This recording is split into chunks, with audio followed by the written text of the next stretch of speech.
Nos últimos 2 anos eu praticamente só falei aqui sobre a pandemia, uma doença mortal que ameaçava toda a humanidade.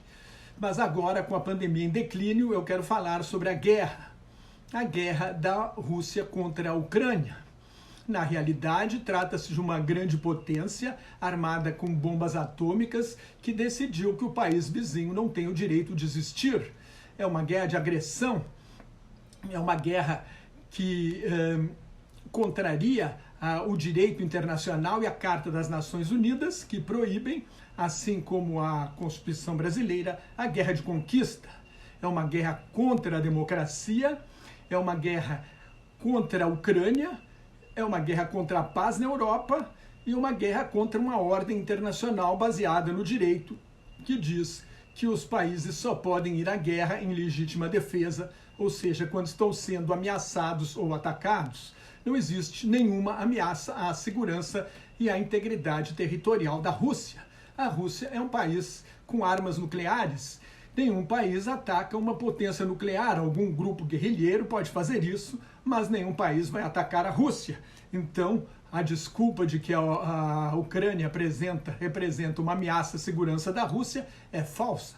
O argumento de Moscou é que a expansão da Organização do Tratado do Atlântico Norte, a aliança militar criada pelos Estados Unidos em 1949 para conter a União Soviética, chegou até as portas da Rússia.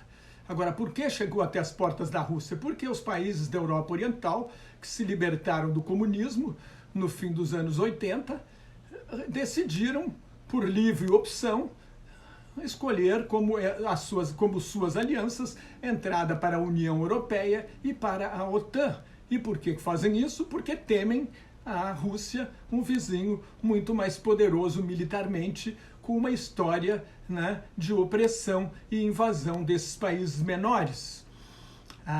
Então a desculpa de que os países estão sendo ameaçados pela OTAN não se justifica. A principal responsabilidade dos Estados Unidos nesta guerra é o fato de que o presidente George W. Bush invadiu o Iraque em 2013 numa guerra ilegal, porque foi contra a Carta das Nações Unidas, não foi aprovada pelo Conselho de Segurança das Nações Unidas, e uma guerra ilegítima porque não foram encontradas as armas de destruição em massa que foram o pretexto usado pelos Estados Unidos para invadir o Iraque. Agora, num dos discursos para defender a guerra, apresentar a guerra de certa forma ao povo russo, o ditador Vladimir Putin citou o exemplo dos Estados Unidos. Os Estados Unidos podem invadir um país do outro lado do mundo sob pretexto falso de que tinham armas de destruição em massa. A Rússia pode fazer o mesmo com seu vizinho menor. Então aí está a responsabilidade maior dos Estados Unidos. Violou o direito internacional, a ordem internacional. Agora, a questão é qual é o objetivo estratégico de Putin, o endgame, como dizem os ingleses, onde que ele quer estar no fim do jogo. Ele quer simplesmente dominar, inicialmente parecia que ele só queria dominar as repúblicas de maioria russa, onde ele fomentou uma guerra civil desde 2014 e que declararam independência, e a Rússia reconheceu a independência das repúblicas rebeldes de Donetsk e Lugansk. E no início, quando ele falou que pretendia proteger as repúblicas da região do Vale do Rio Don e não ocupar o país inteiro, parecia que ele ia dominar aquelas duas repúblicas. Depois podia usar aquilo como uma base para operações de sabotagem, para transformar a Ucrânia num estado falido e talvez conseguir a eleição de desmoralizar o atual governo e talvez conseguir a eleição de um presidente ucraniano alinhado com Moscou. Mas ao decidir invadir todo o país, também podia fazer uma invasão por etapas, invadir primeiro as repúblicas, depois ir até o Vale do Rio Dnieper, pegava a metade leste do país e depois conquistava o resto. Mas não, Putin optou por uma invasão total. E a questão dessa invasão total é que ela provoca exatamente o resultado oposto do que ele queria. Fortalece a OTAN, né? O presidente Donald Trump queria tirar os Estados Unidos da OTAN, alegando que os países europeus não gastam 2% do produto interno bruto em defesa, como as regras da organização pedem. E o presidente da França, Emmanuel Macron, chegou a declarar que a Aliança Atlântica estava com morte cerebral. Ao atacar a Ucrânia, o Putin conseguiu com que a Aliança Atlântica, o racha entre Estados Unidos e Europa, que vinha desde a invasão dos Estados Unidos ao Iraque, que foi rejeitada pela Alemanha e pela França, o racha transatlântico acabou e a OTAN se reuniu ao redor dos Estados Unidos para conter uma possível ameaça da Rússia. Assim, se o Putin gostaria que os Estados Unidos saíssem da Europa, ele conseguiu o efeito exatamente contrário e também fortaleceu, além da OTAN, o nacionalismo ucraniano. A Ucrânia não vai aceitar nenhum governo dócil à Rússia depois de ter sido bombardeada e massacrada pelo exército de Putin. Então, o objetivo final de Putin, o objetivo maior, é restaurar o poder imperial da Rússia czarista e da União Soviética.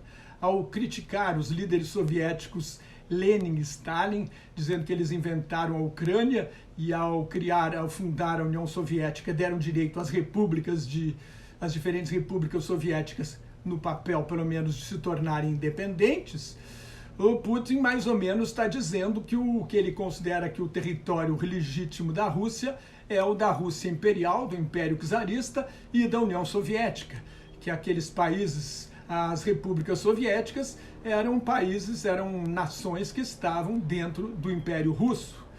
Então, o que o Putin não entende, ele tem uma visão do século XIX, de um mundo dominado por grandes potências, dividido em esferas de influência das grandes potências, em impérios formados com base na força militar e na conquista territorial.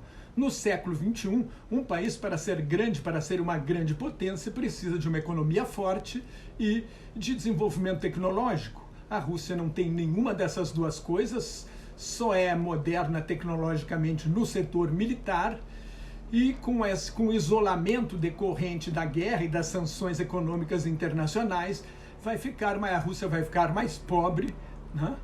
e menos apta a desenvolver a sua economia. É o maior país do mundo, 2 vezes maior que o Brasil, tem vastos recursos naturais, é uma superpotência em gás e petróleo, mas é um exportador de produtos primários e armas.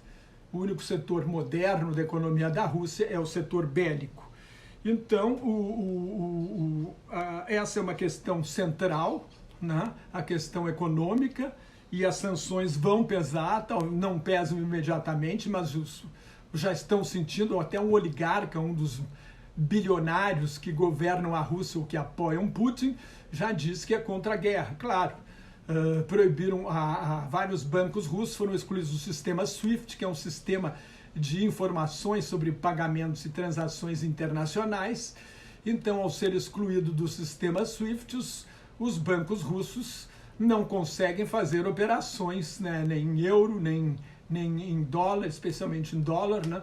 Mas o boicote à Rússia se estende, além da União Europeia, dos Estados Unidos e do Reino Unido, ao Canadá, à Austrália e ao Japão.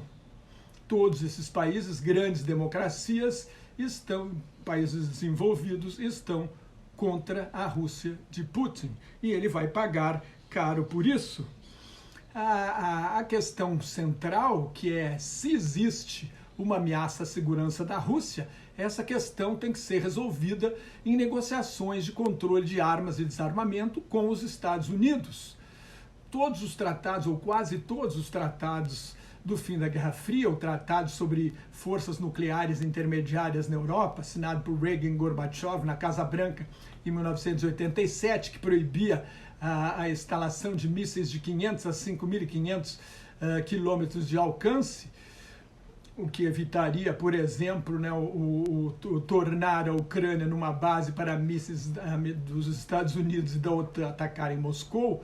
o Tratado de Forças Nucleares Intermediárias caducou, o Tratado de Forças Convencionais na Europa caducou, e se esse tratado estivesse em vigor, a Rússia não conseguiria movimentar 190 mil soldados, seria contra o tratado fazer uma tal concentração de tropas ao redor de um país vizinho, e também caducou o tratado sobre mísseis antibalísticos, que proibia as grandes potências de fazerem mísseis defensivos.